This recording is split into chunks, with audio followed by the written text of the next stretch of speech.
Hello all students, welcome to Study Point by Bharat sir YouTube channel.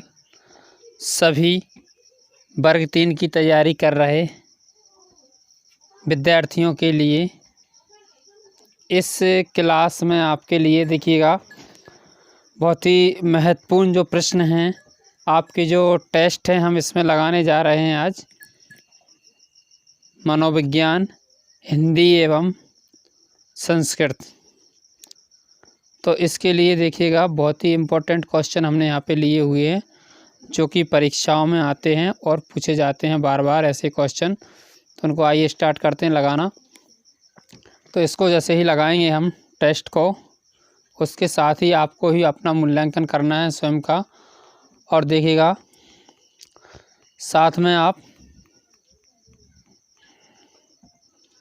Start कीजिएगा खुद, ठीक है ना। तो सबसे पहले हम लेते हैं अपना चाइल्ड डेवलपमेंट।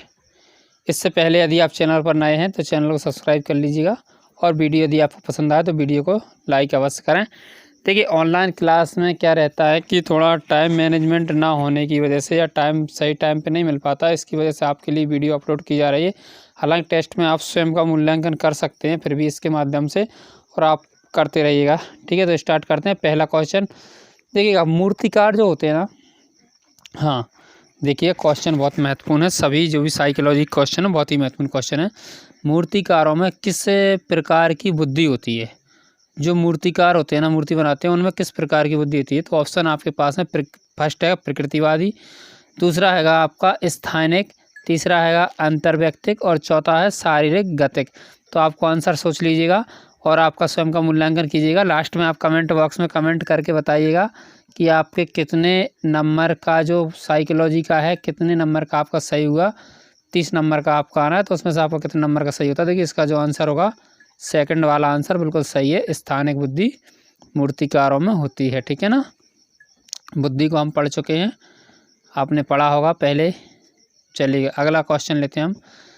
खालिस्तान वह विधि है जिसमें किसी व्यक्ति को उसकी वृद्धि के दौरान एक परिवर्तनशील अवधि के लिए समान व्यक्ति का प्रेक्षण और मापन करते हुए अध्ययन किया जाता है। ऑप्शन फर्स्ट है आपका मिश्रित विधि, अनुदैर्ध्य वृद्धि, क्रॉस अनुभागीय विकास और विस्तारित विकास। तो इसका सही आंसर आप सोच लीजिएगा। इसका जो सही आंसर है आपका अनुदैर्ध्य वृद्धि, ठीक है ना। तो नेक्स्ट क्वेश्चन ले लेते हैं हम इसका। देखिए फाइनल आंसर भी आपके सामने। नेक्स्ट क्वेश्चन, ठीक है। फाइनल आंसर ही मैं आपको यहाँ पे दे रहा हूँ, आप बिल्कुल सटीक होकर आंसर समझिएगा। विद्यालय के प्रदर्शन में सफलता सबसे महत्वपूर्ण है, क्यों को निम्न में मदद मिलती है? बताइएगा। ऑप्शन पहला है आपका अन्य छात्रों के समक्ष अपने ज्ञान का प्रदर्शन, परीक्षा पास करना, पुरस्कार जीतना, और चौथा ऑप्शन है आपका अधिगम के संबंध में अधिक आत्मविश्वास महसूस करना। तो सबसे उपयुक्त जो आंसर है आपका चौथा आंसर है, बिल्कुल सही आंसर रहेगा। नेक्स्ट लीजिएगा। हाँ देखिएगा फाइनल आंसर भी देख लीजिए। प्रारंभिक अवस्था में शिशु अत्यधिक होते हैं। देखिए प्रारंभिक अवस्था में शिशु अत्यधिक होते हैं, कैसे होते हैं? बहिर्मुखी होते हैं। क्या बहिर्मुखी होते हैं? दूसरा ऑप्शन निस्वार्थ होते हैं, तीसरा ऑप्शन स्वकेंद्रित होते हैं, और चौथा ऑप्शन परोपकारी। देखिए कुछ तो इसमें बहुत से ऑप्शन गलत कर देते हैं, सभी विद्यार्थी यहीं पे गलती करते हैं साइकोलॉजी में। और साइकोलॉजी में यदि आपके क्वेश्चन 30 में से आप 26 क्वेश्चन या 27 क्वेश्चन भी सही करते हो तो आपका बहुत ही महत्वपूर्ण, मतलब बहुत ही इम्पोर्टेंट जो है आपका पेपर जाने वाला है, ठीक है। तो इसमें सही आंसर होगा आपका स्वकेंद्रित रहता है। शिशु जो भी रहता है स्वकेंद्रित रहता है, स्वयं में मग्न रहता है आप अपने आप में, ठीक है ना। अगला लेते हैं, स्वकेंद्रित आंसर है इसका।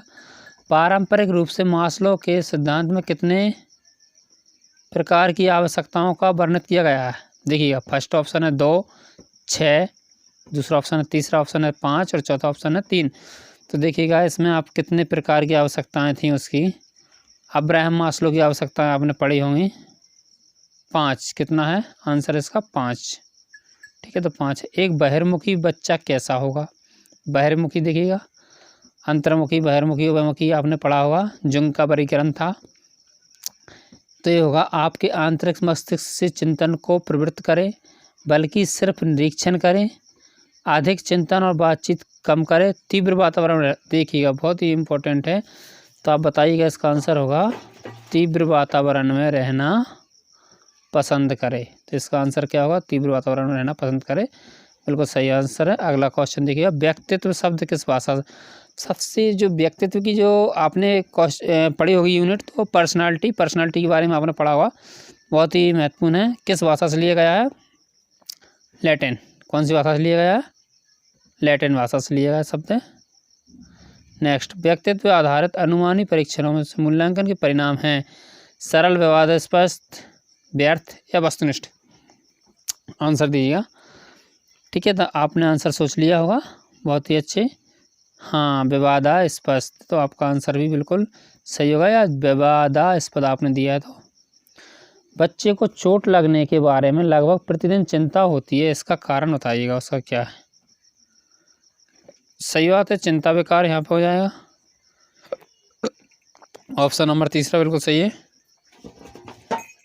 नेक्स्ट लेते हैं, निम्नलिखित में से कौन सा एक व्यक्तिगत अंतर नहीं है जो संभावतः अधिगम को प्रभावित कर सकता है, शरीर द्रव्यमान, बुद्धिमत्ता, अनुभव, अभिप्रेरणा। तो देखिएगा इसमें आपको एक डिफरेंस लग रहा होगा, बिल्कुल जो पहला आंसर है आपका बिल्कुल सही है, शरीर द्रव्यमान। नेक्स्ट क्वेश्चन, निम्नलिखित में से कौन सा कैटल द्वारा तैयार किया गया व्यक्तित्व परीक्षण बताइए। कैटल ने कितने प्रश्नों की प्रश्नावली, यहाँ पे देखिएगा 16 पर्सनालिटी फैक्टर यानी 16 व्यक्तित्व की, तो यानी ऑप्शन नंबर तीसरा आपका है बिल्कुल सही आंसर, 16 व्यक्तित्व कारक प्रश्नावली। इसके बाद नेक्स्ट क्वेश्चन लेते हैं, एक योग्यता परीक्षा में किसी व्यक्ति के भविष्य की उपलब्धियों की संभावनाओं का कोई भी अनुमान है, एक संभावना, एक निश्चितता, एक प्रश्न, एक धारणा। देखिएगा आंसर, योग्यता परीक्षा में किसी व्यक्ति की भविष्य की उपलब्धियों की संभावनाओं का अनुमान है, एक संभावना है, एक निश्चितता है, एक धारणा। तो इसका आंसर आपका होने वाला है जी, सही आंसर बताइएगा, सोच लिया होगा आपने। इसका सही जो आंसर है आपका एक संभावना यहाँ पे है सही आंसर, ठीक है ना, एक संभावना। अगला क्वेश्चन लेते हैं, उदाहरणों से, उदाहरण पहले दिया जाता है, ठीक है ना, सामान्यीकरण की ओर बढ़ना, आपने पढ़ा होगा बिल्कुल, सहसंबंध है, आगमनात्मक है, आकस्मिक है, निगमनात्मक है। तो आपकी जो है इसमें कौन सी होगी, आगमनात्मक, ठीक है ना। नेक्स्ट लेते हैं, बांडुरा पारस्परिक नियतवाद में विश्वास करते थे, इसका अर्थ है पहला ऑप्शन, परिवेश और किसी का व्यवहार एक दूसरे के कारण बनता है, दूसरा किसी का परिवेश किसी के व्यवहार के कारण बनता है, ऑप्शन नंबर तीसरा है आपका, किसी के व्यवहार से किसी का परिवेश प्रभावित रहता है, किसी का व्यवहार किसी के परिवेश से रहता है। तो आपका जो आंसर है इसमें फर्स्ट ही जो है बिल्कुल सही है, यानी परिवेश और किसी का व्यवहार एक दूसरे के कारण बनता है। स्मृति को निम्न विधि से मापा जाता है, स्मृति को पुनरुत्पादन यानी रिकॉल यानी याद करना, बिल्कुल सही है पहला आंसर, पहला जो आंसर है आपका बिल्कुल सही है। नेक्स्ट क्वेश्चन लेते हैं, नकारात्मक दृष्टिकोणों का वर्णन करने के लिए किस पद का उपयोग किया जाता है, उसे लोग उनके लिंग के आधार पर, बिल्कुल लिंग के आधार पर, प्रतिशतता, जातिगत भूमिका, लिंग भेद, सामाजिकरण। 4 ऑप्शन है आपके पास, आपने बिल्कुल आंसर जल्दी ही इसका खोज लिया होगा, आंसर है आपका लिंग भेद, ठीक है। तो आंसर देखिए, करेक्ट आंसर भी आपका लिंग भेद है। वह शब्द क्या है जिसका उपयोग पियाजे ने शरीर के उन हिस्सों के साथ की गई नकल का वर्णन करने के लिए किया है जिन्हें कोई देख नहीं सकता, बहुत ही सरल है, अदृश्य नकल। क्या है, अदृश्य नकल है, बिल्कुल सही। नेक्स्ट ले लीजिएगा, किसी की आनुवांशिकता के समय निर्धारित की जाती है, परिपक्वता, गर्भधारण, विकास, जन्म। ऑप्शन आपके सामने है, पहला आंसर गलत हो सकता है, दूसरा गर्भधारण आपका बिल्कुल सही आंसर होना चाहिए।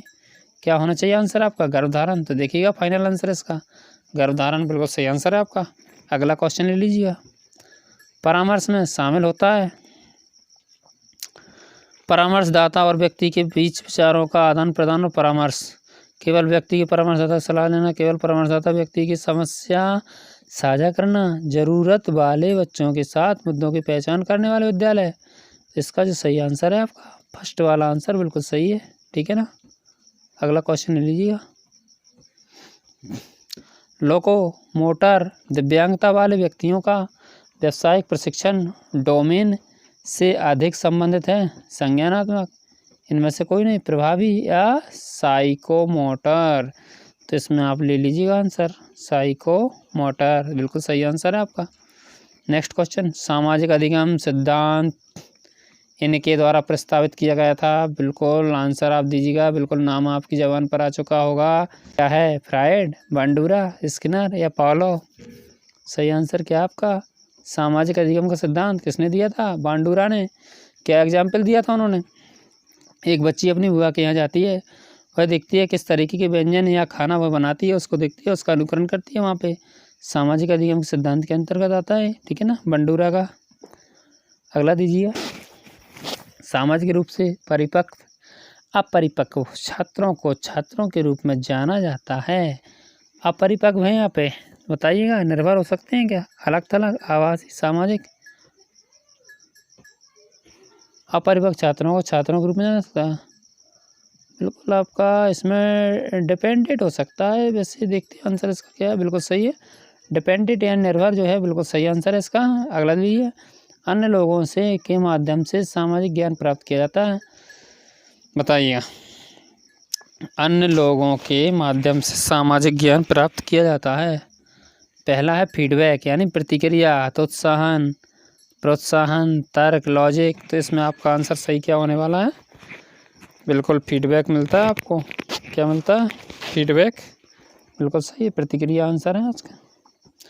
गार्डनर के अनुसार आध्यात्मिक बौद्धिकता है किसी की प्रारंभिक धारणाओं में परिवर्तन करने की क्षमता, जीवन के उद्देश्य में जटिल समस्याओं पर विचार करने की क्षमता, अथवा प्राकृतिक दुनिया में भेद करने की क्षमता, अपनी स्वयं की शक्ति, कमजोरी, इच्छा, बुद्धि। तो इसका सही आंसर होगा गार्डनर का, कौन सा आंसर है आपका, जीवन के उद्देश्य के संबंध में जटिल समस्याओं पर विचार करने की क्षमता, आपका सही आंसर है। नेक्स्ट क्वेश्चन लीजिए, रचनात्मक मूल्यांकन है वैल्यू जजमेंट, ठीक है ना, शामिल नहीं है। यहाँ देखिएगा कौन सा आंसर आपका होना चाहिए, तो इसका आंसर बिल्कुल फर्स्ट वाला होना चाहिए, ठीक है ना। एक प्रक्रिया जिसमें आदर्श धारणा वैल्यू जजमेंट शामिल नहीं है।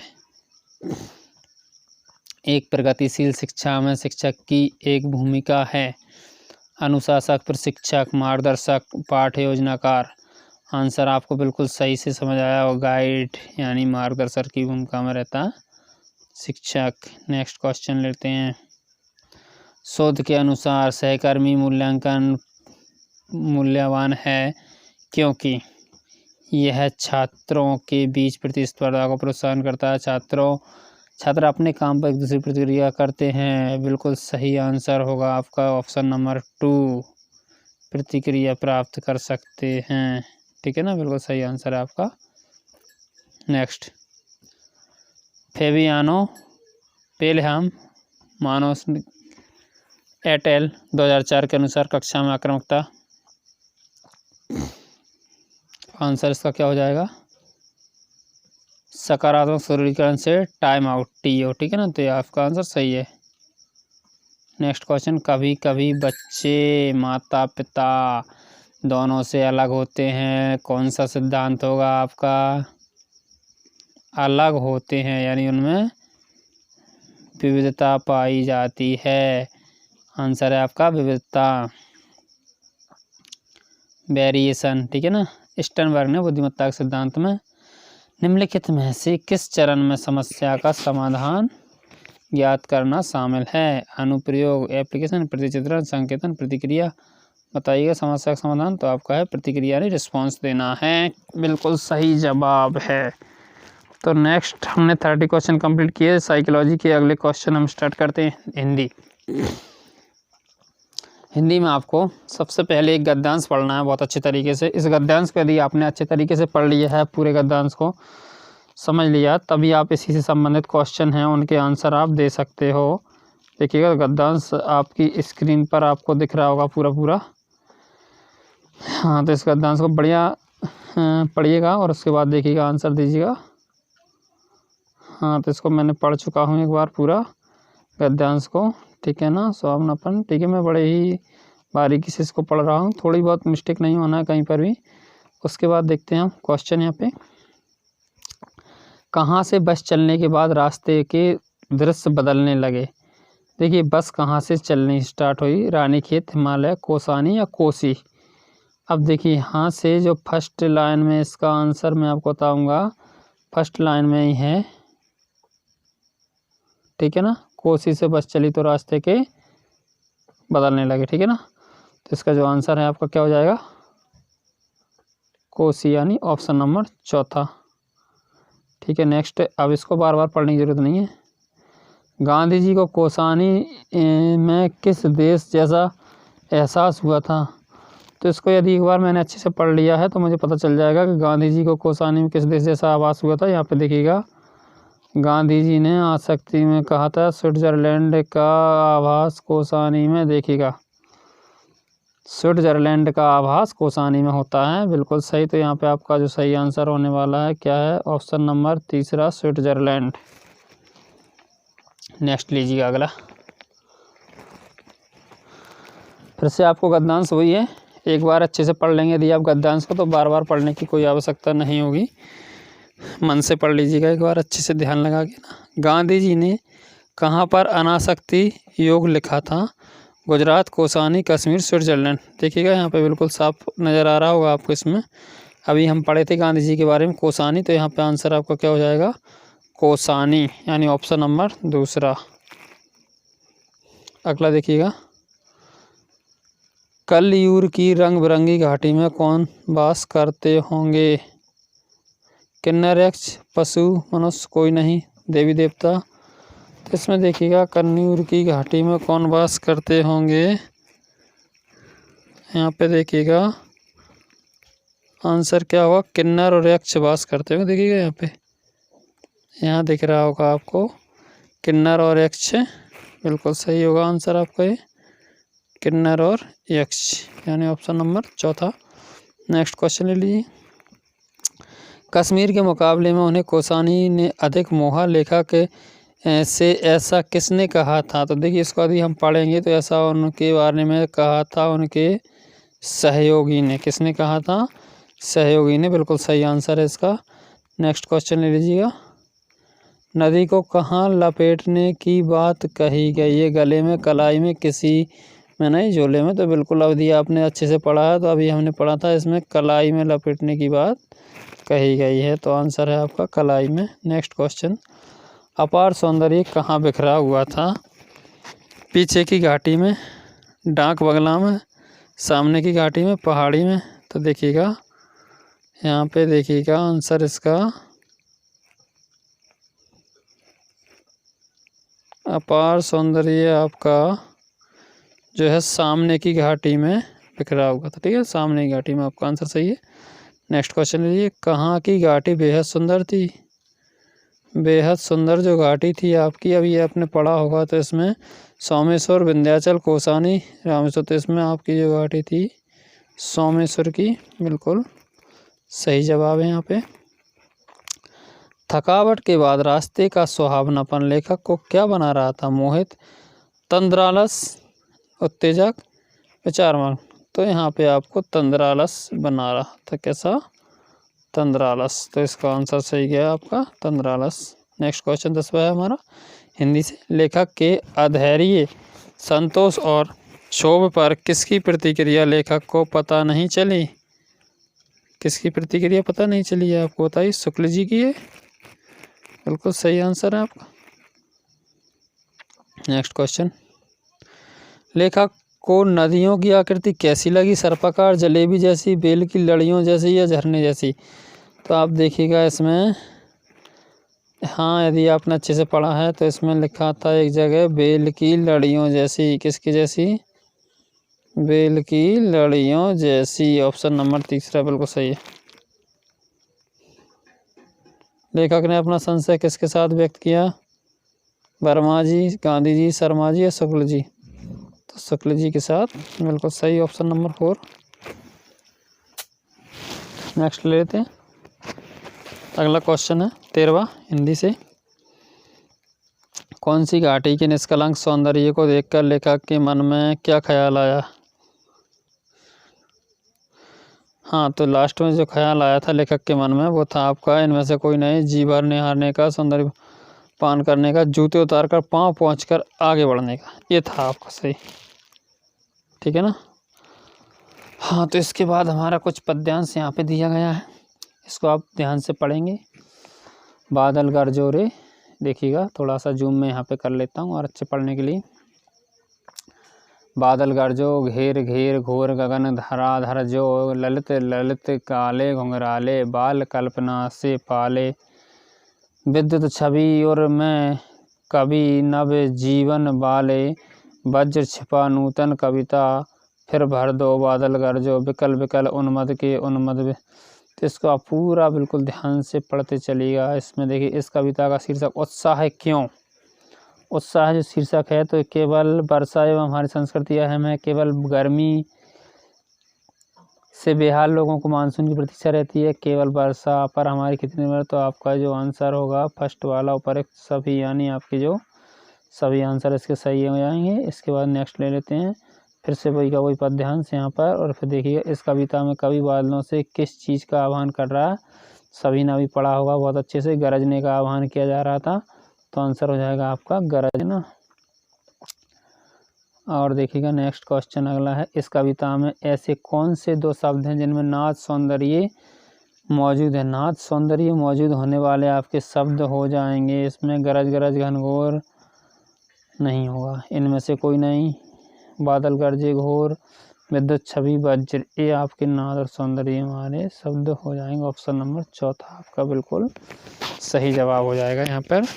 अब लेते हैं नेक्स्ट क्वेश्चन। विद्युत छवि और वज्र सही आंसर है आपका। कवि बादलों से किस चीज़ की रचना करने को कहता है? किसी नई कविता की, किसी नए बादल की, किसी नए आकाश की। तो यहाँ पे आपने पढ़ा होगा अभी, किसी नई कविता की रचना करने को कहता है। Question number 18। वो कवि कहता है कि आसमान का घेर कर घोर गर्जना करें। जो भी कह रहा है कवि बिल्कुल सही है। क्या है? यह कथन सत्य है, बिल्कुल। नेक्स्ट क्वेश्चन लेते हैं। बादलों से किसी नई कविता की रचना करने और उसे रचना सबको भर देने को कौन कह रहा? तो कवि कह रहा है, ये बात सभी को पता है, क्योंकि कवि ही कल्पना कर रहा है अभी इसमें। नेक्स्ट लीजिएगा क्वेश्चन। काले घुंघराले बादलों में किसकी कल्पना समाई हुई है? ये किसी युवती, किसी बालक की, किसी देवी की या किसी नायिका की? तो यहाँ पर आपका आंसर हो जाएगा किसी बालक की कल्पना समाई हुई है। अब देखते हैं अगला क्वेश्चन। आए अज्ञात दिशा से अनंत के घन से क्या तात्पर्य है? अनंत के घन यानी कई दिशाओं से बादल घेर कर आए, इनमें से कोई नहीं है, अजनबी कोई आया अज्ञात। तो पहला आंसर आपका सही हो जाएगा। नेक्स्ट क्वेश्चन लीजिए। किसके हृदय में किसी कवि की तरह असीम ऊर्जा भरी हुई है? कवि के, किसान के, बादल के, पाठक के? तो आप इसका आंसर हो जाएगा बादल के हृदय में। ठीक है ना। नेक्स्ट क्वेश्चन लेते हैं। दृश्य में यदि ध्वन्यात्मक प्रभाव पैदा हो तो क्या कहलाता? अभी क्वेश्चन पूछ चुके हैं। नाद सौंदर्य क्या कहलाता है? नाद सौंदर्य। नेक्स्ट क्वेश्चन लीजिएगा अगला। कविता में बादल किन किन अर्थों की ओर संकेत करता है? बिल्कुल सभी आंसर हो जाएंगे इसके उपर्युक्त सभी। कौन सा शब्द उत्साह का पर्यायवाची नहीं है? देखिएगा, उत्साह के पर्यायवाची आप उमंग होता है, बिल्कुल सही है। आवेग होता है, जोश होता है। क्रोध जो है आपका उत्साह का पर्यायवाची नहीं है। नेक्स्ट क्वेश्चन लीजिएगा। हाँ, तो कभी बादल से फुहार रिमझिम या बरसने के स्थान पर गरजने के लिए कहता है, क्यों? क्योंकि केवल रिमझिम या फुहार से काम नहीं चलेगा। सही बात है, पहला ही आंसर आपका सही हो जाएगा।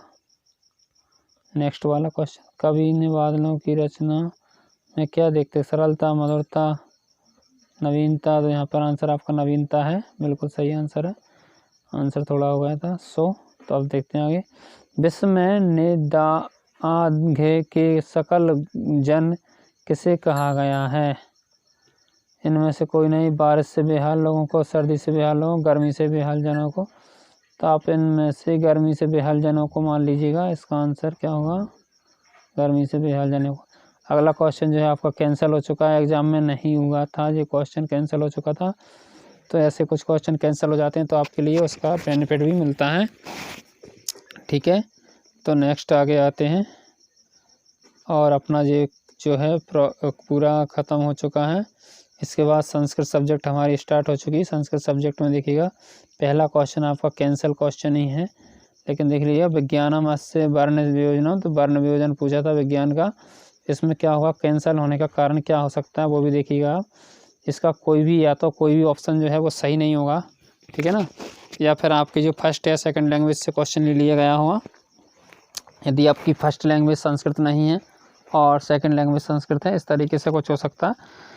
तो यहाँ पे देखिए कैंसिल होने का कारण विज्ञान को देखिएगा, हाँ बा के बाद ई आती है, बिल्कुल सही है, फिर जा और फिर यहाँ, हाँ जा और यहाँ भी आ रहा है इसमें, तो कोई भी ऑप्शन इसका सही नहीं होगा। इसलिए करेक्ट आंसर आपका जो है देखिएगा बा ई जा या ना आ ना मो, ठीक है ना, विज्ञानम। चलिए तो इसको कैंसिल होगा, इसको मत देखिएगा। अगला क्वेश्चन ले लीजिएगा। एक परिच्छेद हमें यहाँ पर पढ़ना है, बहुत अच्छे से समझिएगा परिच्छेद को। ऐसा गऊ, यह क्या है? गऊ यानी, ठीक है ना, गऊ तो आप जानते हैं गाय या बैल गऊ होती है। इति नामांतरम विद्यते गोधेनु, इति नामांतरम विद्यते, गौर्धेनु इसके नाम है, गोधेनु। अस्याम चत्वारा पादा सन्ति, दो श्रृंगे वर्तते, दो सींग होते हैं, चार पैर होते हैं, एकम लंबम पच्छम च विद्यते, यम प्रकृत्या आकारेण च परमा शाब्दी, अस्याम वत्सस्य समीपे तिष्ठति, प्रत्यहम गोपाल द्वैवारम गाम क्षीरम दोग्धी प्रातः सायं च दो गोदोहन कालभवती गोप वामनेन कारणेन पात्रम धृत्वा दक्षिणे हस्तेन दुग्धम दुग्धी प्रथमं वत्सं स्तनं पिबति पश्चात् पयं गाम दोग्धिं गोपाला गोदोहनान्तरं च वत्सं पुनः पय पिबति गाव पीत्वा हृतानि तृणानि प्रीत्वा हृतनानि तृणानि विन्याकं कार्वसब्जानि पूषं च खादन्ति ताः मधुरं क्षीरं वितरन्ति च धेनूनां क्षीरं सर्वेषां पथ्यं भवति क्षीरस्य आतञ्चनात् दधि भवति दधिमथनात् नवनीतं प्राप्यते तप्तेन नवनीतेन घृतं सम्पद्यते घृतेन वर्धते बुद्धिः क्षीरात् दधि तक्रं नवनीतं घृतं च मनुष्याणाम् उपयुक्तानि वस्तूनि सन्ति तानि भोजनाय उपयुज्यन्ते तानि विना भोजनं रसमयं न भवति गोमयं गोमूत्रं घृतं दधि क्षीरं च पंचगव्यमिति प्रख्यातम्। 5 इसमें आपके जो हैं पंचगव्य भी इसके अंतर्गत आते हैं। अनेन बुद्धि बढ़ते, किससे बुद्धि बढ़ती है आपकी? घृतेन से। किससे? घृतेन, अभी हमने पढ़ा, तो घृतेन जो आपका ऑप्शन नंबर 4 सही है। आगे देखते हैं अगला क्वेश्चन। परिच्छेद वही है, उसको हमें पढ़ना नहीं है फिर से। तब तम नवनीतम किम जन्यति, तब कर नवनीत क्या बन जाता है, यानी जो मक्खन होता है आपका क्या बन जाता है? घृतम, ठीक है ना। तो इसका आंसर भी आपका घृतम हो जाएगा, ठीक है ना। हाँ, तो अगला देखिएगा। अगला परिच्छेद अलग है थोड़ा सा। अन्यन बिना मानव न जीवति, अन्नम तु कृषकस्य परस्मर्थम सूर्ये वृष्टि मृदाम कारणादुत्पद्यते कृषिका अहर्निशं क्षेत्रे धान्यार्थं परिश्रमं करोति सा तब वृष्ट्यादीन कष्टान् अभिगण्यमय लोकाय आहरणम् उत्पादयति सा तपस्वी एकाग्रतया संतोषेन च स्वकार्यं करोति समन्तः कृषिका उठजे वसति तत्र सा स्वभार्या पुत्र स निवसति उठजे सा कुक्कुटं स्वानं धेनुं बलिवर्धं च पालयति प्रभाते कुक्कुटं शब्दं करोति कृषिकं च जागरति सार्मेयं तस्याम् उठजे चोरेभ्यं रक्षति ते धेनुं तस्मै तत्कुटुम्बाय च दुग्धं ददाति बलिवर्धौ क्षेत्रे हलं कर्षतः तस्य साहाय्यं च कृतः एवं सा कुटुम्बेन सह जन्तून् अपि पालयति कृषिका धान्येन सह कदलीपादपं नारिकेलवृक्षं पूगवृक्षं पुष्पाणि च वर्धति। देखिए इसको पूरा पढ़ना है आपको अध्यांश को। उसके बाद देखिए कृषिका एतेषु किं न वर्धति देखिएगा पूगवृक्षम कल्पवृक्षम कदलीपादपम, तो कदलीपादप बिल्कुल सही है। इसका आंसर होगा नारिकेल भी सही हो जाएगा। पूगवृक्षम भी इसमें दिया गया है, सिर्फ कल्पवृक्ष इसमें नहीं दिया है, तो आंसर इसका पहला वाला सही हो जाएगा। ठीक है ना, नेक्स्ट लेते हैं। वही आ गया आपकी बार। गौ कति पादा संति, गाय के कितने पैर होते हैं? तो चतवारा यानी 4 पैर होते हैं। बहुत इजी क्वेश्चन है। इसको हकारस वर्णोत्पत्ति, तो आपको पता होगा अकुहा विसर्जनियाम कंठा। अकुहा तो आकार यानी किससे हो रहा है आपका? तो कंठ से होगा, यानी ऑप्शन नंबर आपका जो है चौथा बिल्कुल सही होगा, कंठ। नेक्स्ट, अस्मिन् जीवते जीवन्ति बहवा सा तु जीवते का कोऽपि किं न कुरुते चंच वा स्वादुरपूर्णं दानेन तुल्यो निधिरस्ति नान्यो लोभाच्। इसको पढ़ लीजिएगा, श्लोक को बहुत अच्छे। पृथिव्याम एतादृशं रिपु नास्ति, देखिएगा पृथिव्याम एतादृशं रिपु नास्ति, यहाँ पे देखिएगा आंसर इसका दानेन तुल्यो नान्यो लोभाच् नान्यो रिपु नास्ति, तो यहाँ पे आप ले लीजिएगा इसको लोभाच, यानी आंसर होगा आपका ऑप्शन नंबर 4 लोभ तुल्य। ठीक है ना, नेक्स्ट क्वेश्चन है, परिच्छेद दे दिया फिर से आपको। प्रभाते का जागरती, प्रभाते कौन जागता है? कुक्कुर कुक्कुट, तो आपको पता होगा, अभी पढ़ा है निश्चित। कुक्कुट कौन जागता है प्रभात का? कुक्कुट यानी मुर्गा। महाधन ऋषि अस्य शुद्ध संयोग अमस्ति, शुद्ध शब्द बताइएगा। महाधन ऋषि महर्षि यानी आपकी गुण संधि होती है। यहाँ पे ऐसे शब्द भी पूछ लेता संधियों के बारे में। अच्छे संसरोह अग्निनाद दामता परशुनाम हतम बाचा, तो इसको भी थोड़ा बड़ा है, तो इसको आप पढ़ लीजिएगा पहले, और फिर देखिए एतद अग्निना दग्धम अपि संहरति, देखिए अग्निना, तो अग्निना दग्धम वनम परशुना हतम, तो क्या आंसर होना चाहिए इसका आपका? वनम। वनम आपको फर्स्ट आंसर बिल्कुल सही है। फिर से आपको एक देखिए श्लोक दिखिए, ऐसा मुग्ध मुदगरई वृतांग, तो इसमें आपका देखिएगा मुदगरई, तो इसमें लिखा है पावको, क्या लिखा है? पावको लोह संगीन, तो पावक इसका जो आंसर है बिल्कुल सही हो जाएगा। पावक के जो है the right answer. Next question दीजिएगा, फिर से परिचित दे दिया यहाँ पे। जनान उपकरोति, जन यानी लोगों का उपकार कौन करते हैं?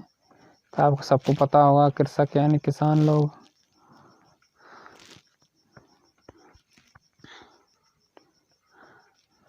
अब देखिएगा, परिचित ऊपर से पढ़ना फिर आंसर देना। क्षीरेन दधि कथम भवति, क्षीर यानी दूध से दही कैसे बनता है? दूध से दही आतंचनात्, किस प्रक्रिया से बनता है? आतंचनात्, ऑप्शन नंबर 4 है। दुर्जन संसर्गात अत्रायम समास, यानी दुर्गणों की संगति, यानी आप तत्पुरुष ले लीजिएगा, पंचमी हो जाएगा ये, तत्पुरुष जो है सही आंसर हो जाएगा। अब देखिए श्लोक पर से दिया है, दुर्जन संसर्गात अवनाम व्यंजना मानहानि, तो इसमें आपका जो हो जाएगा मानहानि सही आंसर है। आभरणम, आभरणम का मतलब क्या होता है? स्वर्णम होता है क्या? नहीं। धनम भी नहीं कर सकते, अंगम नहीं, विभूषणम, क्या लिख दोगे आप? विभूषणम।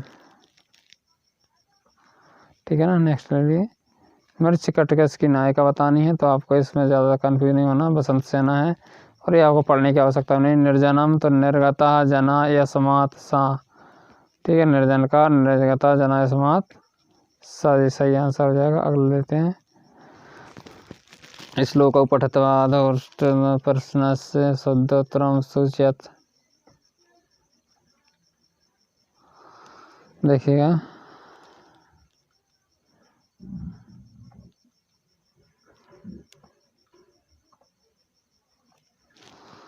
तो देखिएगा इसका आंसर आपको होने वाला है वाक पदस्य अयम लेंगे, स्त्रीलिंग है। वाक पद का कौन सा लेंगे? स्त्रीलिंग है। नेक्स्ट क्वेश्चन लेते हैं। वत्स को त्रस्ती, वत्स तो किसके सामने रखा जाता है? गाय के सामने है। समीप इसका आंसर है, सही हो जाएगा। नेक्स्ट ले लेते हैं अगला। तो रिपु पदस्य विरुद्ध पदम अस्ति, मतलब विरुद्ध पद यानी आपको विलोम शब्द बताना है रिपु का। रिपु का विलोम शब्द आपका मित्र नहीं होगा, मित्रम सही होगा। क्या होगा? मित्रम। विकल्प इसमें अशुद्ध शब्द को छांटना। निर्मक्षिकम सही है, मक्षिकों का अभाव हो जाएगा। निर्धनम धन का अभाव हो जाएगा। निर्मोह मोह का अभाव। लेकिन निर्मित जो शब्द है आपका बिल्कुल गलत है, यानी ऑप्शन नंबर 3 आपका सही जवाब होगा। नेक्स्ट देखिए। यस्मिन जीवति जीवंत अनेन तुल्यम निधि अस्ति, तो ज्ञान के तुल्य तो आप, अच्छा दान, दान के तुल्य कोई निधि नहीं होगी। दान यानी ऑप्शन नंबर 4 हो जाएगा। केन बिना मानव न जीवती, तो बस यहाँ पे क्या होगा आंसर? अन्य बिना, ठीक है ना। तो अन्न के बिना मनुष्य जीवित नहीं रह सकता है। और ये क्या दिया है? वर्ण संयोजन करना, तो वर्ण संयोजन करने पर आप सही लिखोगे इसका, तो कार्य चित्रयानम सही हो जाएगा। फर्स्ट वाला ऑप्शन कार्य चित्रम। अविशेष नाटकम आधारितम, तो इसका आधार सीधा सीधा है रामायणम, ठीक है ना। रामायण आधार है इसका। नागानंदस्य नायिका, नागानंदस्य जो एक नाटक था उसकी नायिका जो थी आपकी, हाँ, तो इसको देखिए, इनको आपको ध्यान नहीं देना, ये बड़ी उन क्लासों के लिए साहित्य रहता है वहाँ पे। प्रहसन रूपक का, तो इसमें जीमूत वाहन इसकी नायिका थी, और इसमें आपका प्रहसन रूप का सिद्ध प्रधान रस का है, तो इसका प्रहसन यानी हास्यम रस क्या रहता है? हास्य रस। तो यहाँ पे आपका आंसर होगा हास्य रस, हास्यम, ठीक है ना। नेक्स्ट क्वेश्चन ले लेते हैं। काक अनया सौदरम पूर्यति चंचवा, तो इसका आंसर हो जाएगा चंचवा। इस तरीके से हमने संस्कृत के भी सभी क्वेश्चन यहाँ पे कंप्लीट किए हैं। लास्ट क्वेश्चन बचा, कृषक कुत्र वसति, कहाँ पर रहता? उटजे यानी कुटिया में रहता कृषक। तो आई होप कि आपको संस्कृत के जो भी क्वेश्चन हिंदी के और सोशल साइंस नहीं साइकोलॉजी के क्वेश्चन थे, सभी क्वेश्चन आपको अच्छे लगे होंगे। आई होप कि आपको वीडियो पसंद आई होगी। यदि वीडियो पसंद आती है और आपकी यूजफुल रहती है तो चैनल पर, यदि आप नए हैं तो चैनल को सब्सक्राइब कर लीजिएगा। अभी आज के आपको ऐसी वीडियो मिलती रहेंगी। और आप यदि चैनल पर नए हैं तो चैनल को सब्सक्राइब करके रखिएगा और बेल आइकन को प्रेस करके रखिएगा, जिससे आपको नेवर मिसिंग अपडेट, आपके लिए कभी भी जो अपडेट आने वाली है हमारे चैनल संबंधित, तो आपको मिस नहीं होगी। तो आप सभी का वीडियो पर बने रहने के लिए धन्यवाद, और वीडियो को लाइक भी करें। Thanks for watching my video.